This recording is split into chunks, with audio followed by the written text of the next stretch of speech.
नमस्कार प्यारे साथियों, मेरा नाम है अंकित और आप मुझसे जुड़े हैं यूजीसी नेट म्यूज़िक की तैयारी करने के लिए। आज का जो हमारा टॉपिक है वो है संगीत से संबंधित कुछ परिभाषाएं जो कि आपको समझने के लिए इम्पोर्टेंट है। ठीक है, इसमें याद करने वाली चीज़ें कम है और समझने वाली चीज़ें ज़्यादा है। चलिए इस टॉपिक को हम शुरू करते हैं।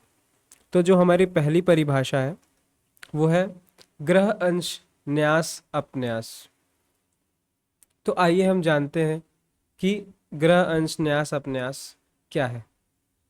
तो ग्रह के बारे में बोला गया कि किसी भी गीत का जो प्रारंभिक स्वर है जिससे गीत शुरू हो रहा है प्राचीन समय में, ये जो टर्म्स है ये प्राचीन समय में यूज होने वाले टर्म्स हैं। ठीक है, तो ग्रह क्या है कि किसी भी गीत का जो प्रारंभिक स्वर होता है जिससे गीत का आरंभ होता है उसको हमने क्या बोला, ग्रह। इसमें देखिए क्या लिखा है, हम पढ़ लेते हैं। ग्रह स्वर किसी भी गीत का आरंभ में जो स्वर स्थापित किया जाता है उसे ग्रह स्वर कहते हैं। ठीक है, जैसे आप पढ़ेंगे जाति के 10 लक्षण आने वाली वीडियो में, जाति गायन के अंतर्गत जाति के 10 लक्षण आप देखेंगे। तो जाति के 10 लक्षण में एक ग्रह भी एक टॉपिक है, तो उसको अभी हम ऐसे शॉर्ट में जान लेते हैं क्योंकि एग्जाम में कभी कभी पूछता है कि प्रारंभिक स्वर कौन सा है, तो ग्रह। ठीक, उसके बाद दूसरा आता है अंश। तो अंश स्वर किसको बोलते हैं?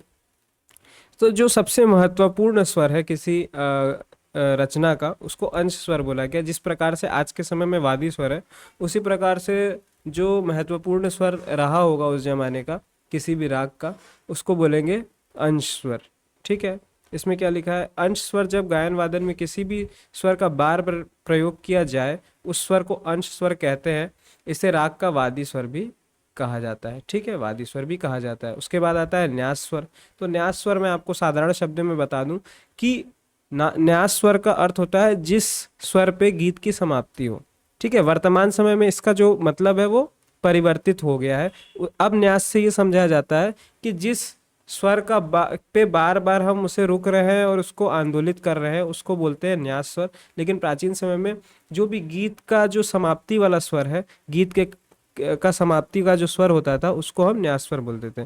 तो आइए देखते क्या लिखा है। न्यास स्वर किसी भी गीत के समाप्ति जिस स्वर पे हो उसे न्यास स्वर कहते हैं। ठीक है, अपन्यास स्वर, अपन्यास स्वर किसे कहते हैं? अपन्यास स्वर जब गीत के कई खंड होते हैं तो किसी एक खंड का जब समाप्ति हो जिस स्वर पे तो उसे अपन्यास स्वर कहेंगे। जब गीत का समाप्ति जिस स्वर पे हो उसको बोलेंगे न्यास। लेकिन गीत के कई खंड है, मान लीजिए कई स्टैंजा हो गए, तो किसी एक स्टैंजा का जिस स्वर पे समाप्ति हो रहा है उसको हम अपन्यास बोलेंगे। आइए देखते क्या लिखा है। अपन्यास स्वर वह स्वर है जो गीत की विदारी अथवा गीत के खंडों की समाप्ति का आधार है। ठीक, इसमें विदारी मतलब गीत के खंड को बताया गया। ठीक, जिस स्वर पर विशिष्ट स्वर रचना अथवा जाति का मध्य भाग समाप्त होता है उसे अपन्यास स्वर कहते हैं। प्रत्येक जाति में एक से अधिक अपन्यास होते हैं। ठीक है, ये जाति गायन के संदर्भ में है। हम आगे जाके आगे के वीडियोस में जब जाति गायन पढ़ेंगे तो हम इसे और डिटेल में देखेंगे। आइए हम अगले डेफिनेशन पे चलते हैं। तो है अगला डेफिनेशन मीड, खटका और मुर्की। तो मींड क्या होता है? जब एक सुर से दूसरे स्वर पे हम जाते हैं, मान लीजिए दो स्वर है सा और म, उनके बीच में दो स्वर है रे गा। तो जब हम सा से म जा रहे हैं बीच के स्वर को मात्र स्पर्श करते हुए बिना आवाज को तोड़े इस क्रिया को बोलते हैं मींड। ठीक है, आइए हम पढ़ते हैं। मींड भारतीय संगीत की विशेषता है तथा मींड उस क्रिया को कहते हैं जिसमें एक स्वर से दूसरे स्वर तक अखंडित रूप से खींचा जाता है। ठीक है, स्वर को अखंडित मतलब बिना तोड़े हम एक स्वर से दूसरे स्वर तक ऐसे जाते हैं कर्व के रूप में। इसको लिखने के लिए कैसे लिखते हैं? ऊपर ऐसे निशान लगा देते हैं। ठीक है, ये मींड का निशान है। आइए हम देखते हैं खटका क्या है। तो खटका भी एक प्रकार का हरकत है, एक प्रकार का अलंकरण है जो हम अपने गाने में प्रयोग करते हैं अपने गाने को खूबसूरत बनाने के लिए। तो चार या चार से अधिक स्वरों को द्रुत प्रयोग को खटका कहते हैं। जब चार या चार से अधिक स्वर का प्रयोग हो द्रुत में जिससे स्वरों की गोलाई बनती हुए प्रयोग किया जाता है। जिस स्वर पर खटका देना होता है उसे उसके आगे पीछे के स्वरों से अथवा कोष्ठक स्वर से द्रुत गति में गोलाई बनाते हैं और जिसको कोष्ठक में बंद किया जाता है उसी स्वर पे समाप्त करते हैं। जैसे मान लीजिए पंचम है, अब हमें पंचम का खटका लगाना है तो इसका कैसे क्या बनेगा? एक्चुअल स्वर म प ध प, मतलब एक पीछे का स्वर ले लिया और एक आगे का स्वर ले लिया और इस पे खत्म किया। उसी तरह ध पे अगर मान लीजिए ध का खटका लगाना है तो प ध नी ध। तो 4 या 4 से अधिक भी स्वर ले सकते हैं। ठीक है, तो इस प्रकार से खटका हो गया। ठीक है, आइए अब हम मुर्की के बारे में जानते हैं।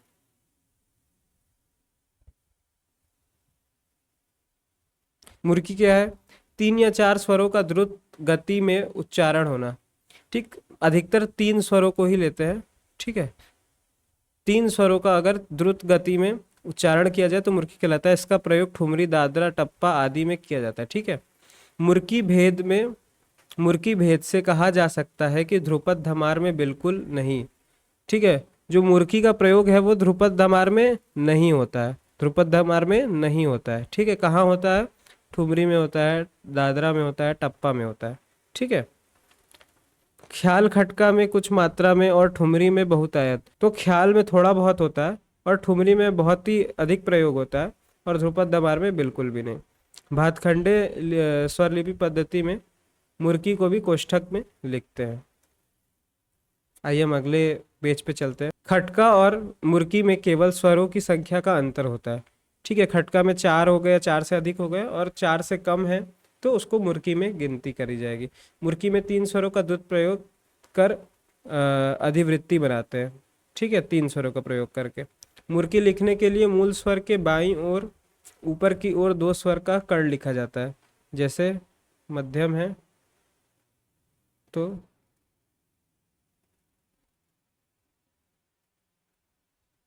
ऐसे करके। ठीक है, तो ये ऐसे मुर्की लिखेंगे। आइए हम अगले टॉपिक पे चलते हैं। सूत। जिन वाद्यों पर पर्दे नहीं होते उनमें एक स्वर से दूसरे स्वर तक एक आघात में ही आने की क्रिया को सूत कहते हैं। तो पर्दे किस में नहीं होते? जैसे इस राज में, ठीक है, सरोद में।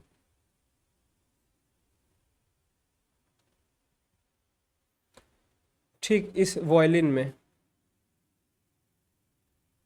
ठीक है, इन वाद्यों में पर्दे नहीं होते, तो इन वाद्यों में किसका प्रयोग होता है? सूत का। सूत क्या होता है? उनमें एक स्वर से दूसरे स्वर तक एक आघात में आने की क्रिया को, एक आघात में हम एक स्वर से दूसरे स्वर तक झटके से पहुंच गए, उसे हमने क्या बोला? उसे सूत बोला। ठीक, जब यही क्रिया पर्दे वाले वाद्यों में होती है तो उसे क्या कहते हैं? घसीट। ठीक, आइए अब हम गत के बारे में जानते हैं।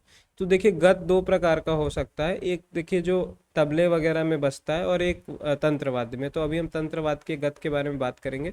तो गत क्या है? एक प्रकार की बंधी हुई रचना है। जिस प्रकार से हम ख्याल गायकी में बंदिश गाते हैं, तो बंदिश क्या है? कुछ शब्दों के बोल है। ठीक है, कोई कोई काव्य रचना है जिसको हम किसी राग में और किसी ताल में निबद्ध कर रहे हैं। उसी प्रकार से जो गत है वो क्या है? वाद्यों पे बजने वाली एक रचना है।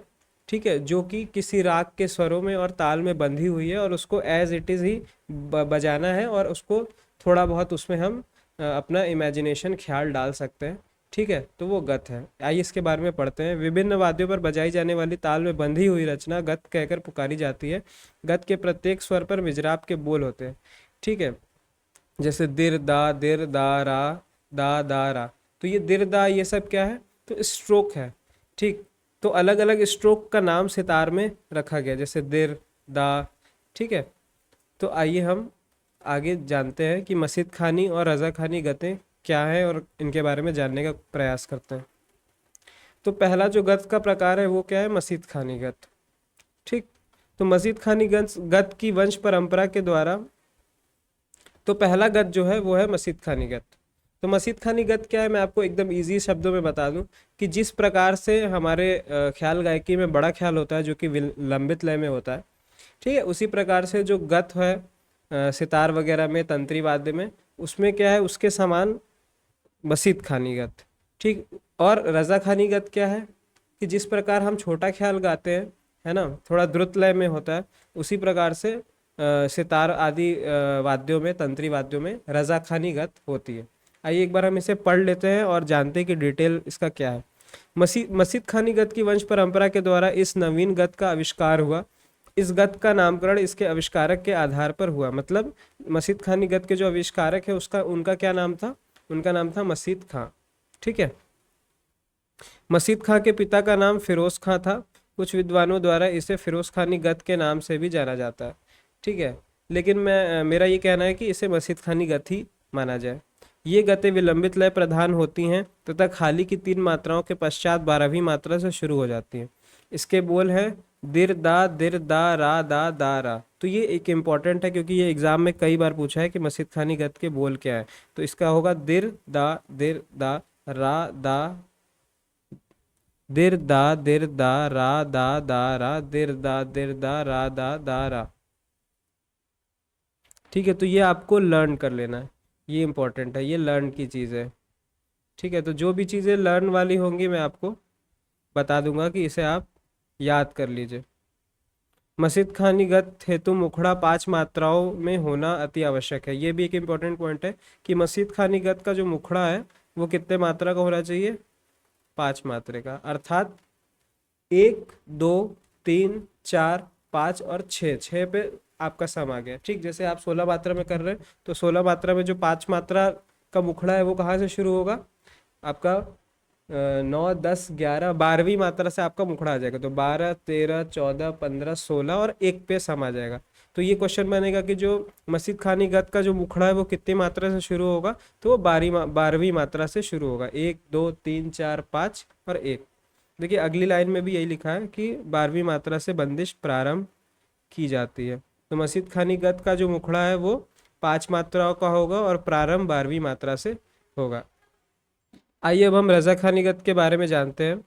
मस्जिद खानीगत विलंबित लय प्रधान होती है और रजा खानीगत द्रुत लय में बजाई जाती है। ठीक, ये था एक छोटा सा एक्सप्लेनेशन।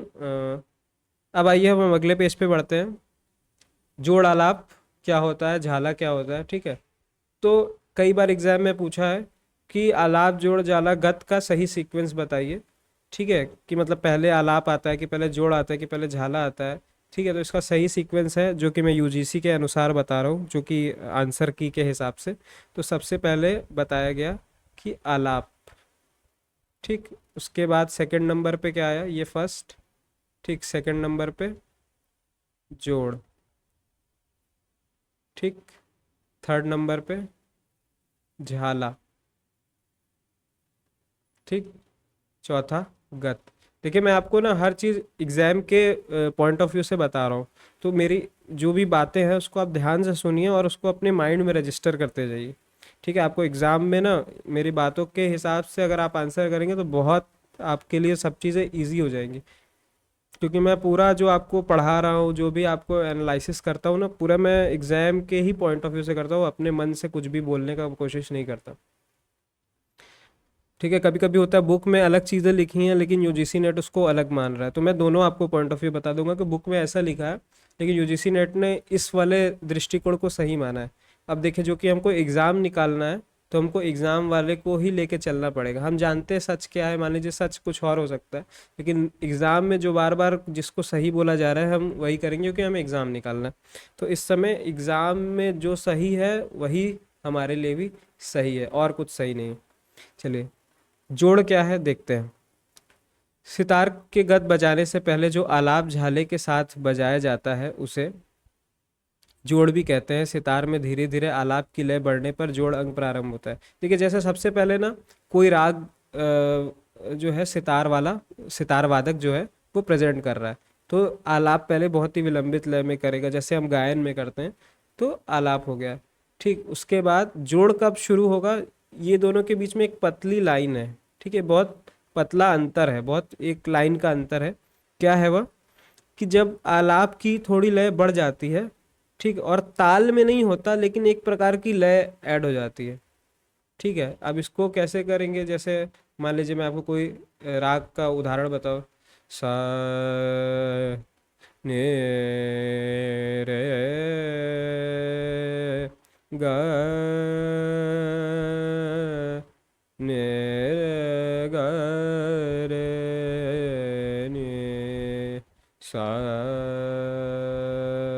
अब ये क्या हो गया, एक प्रकार का आलाप हो गया, लेकिन अब इसको जोड़ में अगर कन्वर्ट करना है तो ने रे ग ग ग ग रे ग रे रे रे रे ने रे ग रे ग रे ग रे ग रे ग म ग म ग म ग रे ग म ग प म ग प